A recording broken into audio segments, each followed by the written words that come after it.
Bonjour à toutes et à tous et bienvenue sur le stand Pôle Emballage Bois sur le salon All for Pack pour évoquer maintenant l'avenir. Nous parlons de la forêt et plus précisément de la filière forêt-bois qui est un secteur stratégique pour limiter le changement climatique dans les années à venir. En 2020, le plan France Relance a été lancé pour lutter contre le dépérissement forestier et la préservation des écosystèmes naturels. Et plus d'1 milliard d'arbres devraient être plantés dans les 10 prochaines années. Alors quels sont les enjeux pour les entreprises de la filière emballage bois et comment justement les entreprises s'engagent au quotidien? Nous allons en parler avec nos différents invités. François de Vivier, vous êtes le coprésident du Ciel. À vos côtés, nous avons Renaud Cornu, vous représentez la société Epalia, et Hervé Bouguet, vous représentez la société Rabuel. Alors question qui vous concerne dans un premier temps, Renaud. La convention, je l'ai notée parce que c'est un peu difficile pour moi, ce n'est pas mon vocabulaire au quotidien, mais la convention des entreprises pour le climat a déjà réuni 150 dirigeants depuis son lancement en 2021. Alors, pourquoi cette prise de conscience et qu'est-ce que l'on fait exactement? Bonjour. Bonjour. Donc la Convention des entreprises pour le climat, c'est un peu sur le modèle de la Convention citoyenne pour le climat, Oui. réunir 150 dirigeants avec une ambition très forte qui est de provoquer la bascule irréversible du modèle d'économie extractive vers un modèle d'économie régénérative à l'horizon 2030. Donc ça fait une très très forte ambition.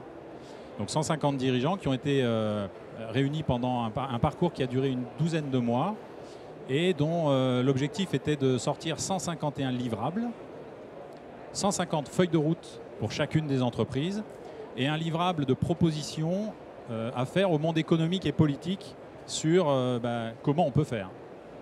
Il y a des propositions qui ressortent de cela.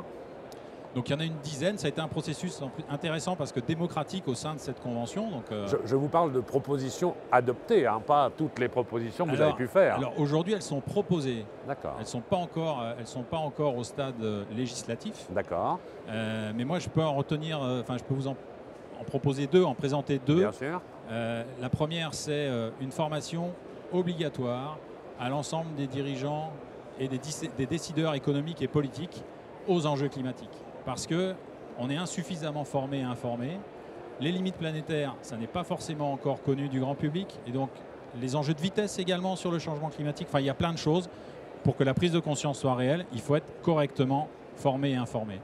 D'accord. Une deuxième, moi, qui me tient à cœur aussi, c'est pour pouvoir agir, il faut pouvoir mesurer. Et donc, c'est d'imposer aux entreprises, ou de demander, parce que bon, demander aux entreprises de réaliser un bilan carbone scope 3 pour être capable de vraiment mesurer quel est leur impact, là, spécifiquement sur la partie carbone, de leurs activités. Et donc, une fois qu'on sait mesurer, on sait agir et on sait mesurer les progrès. Et ça pourra se jouer sur la mobilité des différents collaborateurs, sur le travail effectué sur les bâtiments aussi peut-être? Notamment, après, chaque entreprise est un peu particulière, donc forcément, c'est à chaque entreprise de faire son analyse et de voir où est-ce qu'elle peut agir. Alors je reparle un peu d'actualité parce que c'est assez récent. Les 18 et 19 octobre 2022, la Fédération nationale du bois, en partenariat justement avec les équipes de la Convention dont nous parlions il y a quelques instants, a organisé un séminaire sur ce thème-là, agir pour accélérer la transition écologique des entreprises de la filière forêt-bois. Vous étiez présent là-bas, qu'est-ce qui s'est passé exactement? On a fait le début du parcours de la Convention des entreprises pour le climat à la destination des dirigeants d'entreprises de la filière bois qui étaient motivés pour le faire. Donc l'idée, ça fait partie du déploiement parce que 150 entreprises, on ne va pas être assez pour sauver la planète à nous tout seuls. Bien donc sûr. il faut vraiment qu'on diffuse, qu'on essaime. Et donc ça fait partie de cette première marche-là. Et on peut rajouter que la filière bois, de par le matériau qu'elle travaille, elle a un double, triple, elle a vraiment un intérêt supérieur d'attention pour justement la décarbonation de l'économie. Donc c'est d'autant plus important que les acteurs de la filière se mobilisent parce qu'ils ont vraiment un rôle à jouer très très important. Alors, acteur de la filière, François y était. Vous avez accepté de jouer le rôle de cobaye, c'est bien cela, François?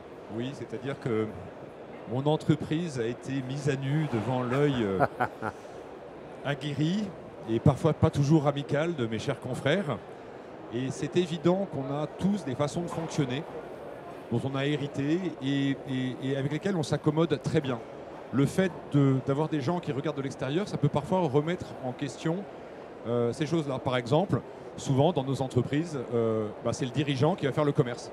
C'est-à-dire qu'on prend notre voiture avec un moteur thermique pour aller parcourir la France et en général on accumule des dizaines, voire des centaines de milliers de kilomètres par an. Par exemple, la question, on peut questionner, de dire en fait comment on invente aussi une nouvelle relation commerciale avec nos clients. Est-ce qu'on a nous aussi besoin en tant que dirigeant de moins utiliser nos voitures? Ce qui marche pour la voiture marche évidemment pour la logistique.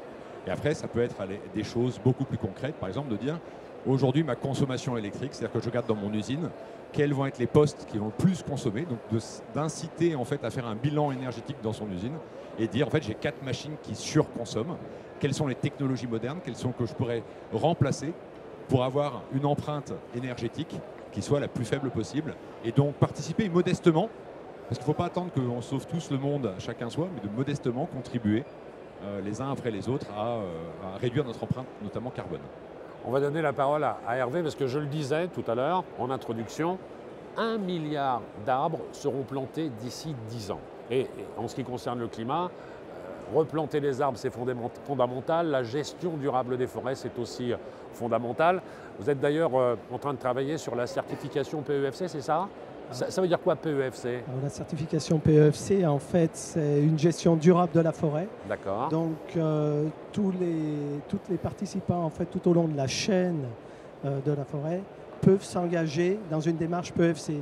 C'est-à-dire que demain, le souci, c'est quand on coupe un arbre, on doit le replanter. Donc, sur le milliard que vous citez, demain, c'est le cas. Donc, beaucoup d'entreprises de notre filière sont engagées. Alors, il y a le pendant au niveau international, qui est FSC. Et là, on peut savoir qu'un bois, au niveau international, est également géré de façon durable. Nous trois présents sur le plateau, en fait, nous sommes de la seconde transformation de la filière bois. Ce qu'il faut bien comprendre pour le PEFC, c'est qu'aujourd'hui, les réflexions qui sont menées en région sur les territoires, on réfléchit dès la pépinière. Quelles variétés, quelles espèces va-t-on planter pour dans les 20-30 ans à venir? Donc on s'engage sur l'avenir, on est sur des temps longs.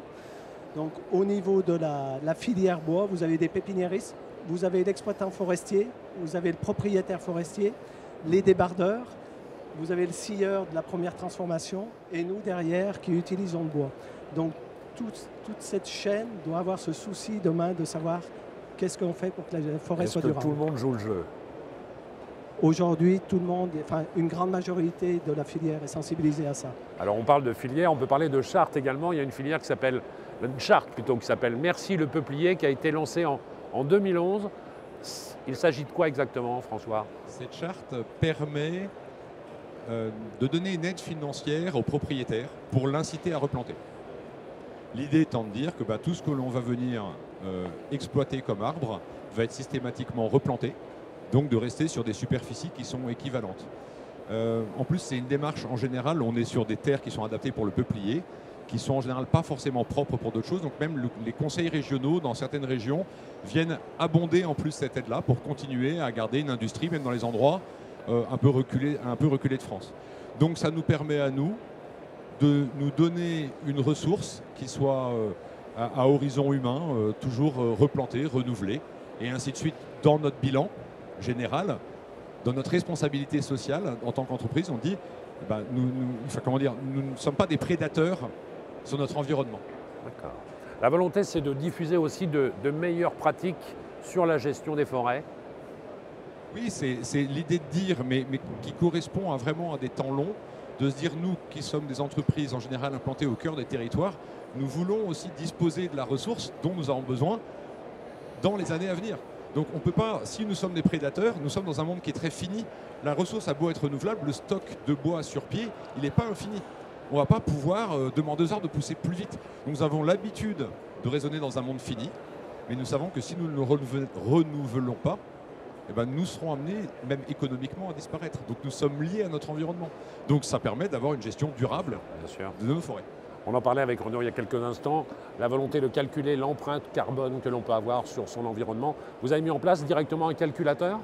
Oui, alors au sein du CELA, le syndicat de l'emballage industriel et de la logistique associée, en 2016, on avait entrepris cette démarche en travaillant avec l'Institut technique FCBA, donc qui travaille sur toute la filière bois, les études techniques. Sérieux, sur le bois. Ça rigole pas. C'est un organisme très sérieux. Et en fait, l'idée, c'était de dire à la sortie de nos ateliers, de nos usines, une caisse, quelle est son empreinte carbone, pour que nos clients, derrière, quand eux calculent pour leurs propres produits, ils puissent ajouter la partie emballage. Donc aujourd'hui, on est sur 3 catégories, 3 typologies d'emballage industriel. Il faudra certainement dans les années à venir qu'on apporte un peu plus, qu'on élargisse un peu plus ce panel-là. Mais ce travail avait été fait et il faut qu'on le complète aussi par rapport au mode de transport, puisque là, l'impact carbone est beaucoup plus important encore que nos produits. On évoquait avec François tout à l'heure, on a mis en place les bonnes pratiques pour la gestion de la forêt. Est-ce qu'il y a une démarche sociétale aussi en disant aux collaborateurs, il y a des bons gestes, des bonnes pratiques à mettre en place? Alors les pratiques dans nos entreprises, je pense qu'on a un produit noble qui est le bois. Certaines personnes viennent chez nous travailler parce que c'est un matériau noble. Ils l'identifient en tant que tel. Donc aujourd'hui, au niveau sociétal, c'est sûr qu'on a les réflexes du moment où on est PEFC.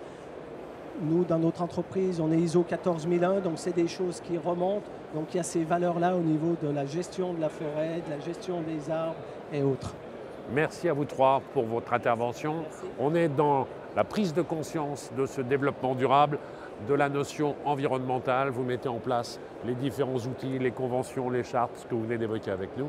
Et c'est une bonne chose, c'est totalement rassurant. C'est un métier sain dans un environnement sain. Merci beaucoup. D'autres thématiques sont abordées d'ici quelques instants. Retrouvez-nous sur ce pôle emballage bois et sur TV Maison.